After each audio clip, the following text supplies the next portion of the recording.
Nissan GTR R35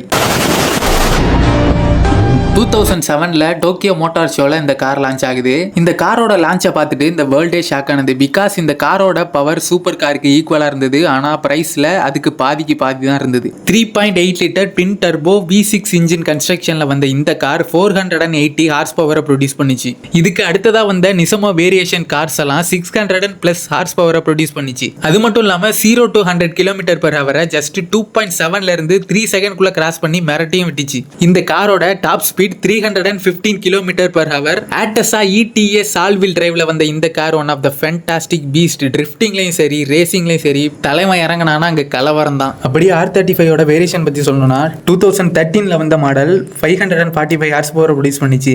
அதுக்கடுத்ததா நிசமோனு 2014ல வந்த model 600 horse power produce பண்ணிச்சு. இன்னல வந்த எடிஷன் 600+ ஹார்ஸ் பவர் ப்ரொடியூஸ் பண்ணிச்சு. அதுதான் லாஸ்ட் காரும் கூட. ஃபெராரி, போர்ஷே, லாம்போகினி கூட கம்பேர் பண்ணும்போது பர்ஃபார்மன்ஸ்ல ஈக்குவலா இருந்தாலும் பிரைஸ்ல அளவுக்கு பாதிக்கு பாதி தான் இருந்தது. நர்பர்கரிங் லேப் ரெக்கார்டு அட்டம்ப்டுக்காக நிசானோட இன்ஜினியர் யமாச்சி நைட்ல காரை திருட்டுத்தனமா டெஸ்ட் பண்ணி ஏரோடைனமிக் அப்புறம் லான்ச் கண்ட்ரோல் அப்புறம் ஆல் வீல் டிரைவை இம்ப்ரூவ் பண்ணாரு. அதோட ஃபைனல் ரிசல்ட்டா அந்த கார் ஒரு மான்ஸ்டரா உருவாயின்னு வந்துச்சு. ஏன் இந்த car legendary Karnaugh brutal launch control அப்புறம் ஈஸி டு மாடிஃபை, அதுக்கப்புறம் இல்லாம இந்த கார்சிலாக்குன்னு இருந்த ஃபேன் பேஸ் இந்த காரை ஒரு லெஜெண்டரி காரை மாத்திச்சு. கடைசியா இந்த காரை உங்களை எத்தனை பேருக்கு பிடிக்கும்னு கமெண்ட்ல சொல்லுங்க, நானும் தெரிஞ்சுக்கிறேன்.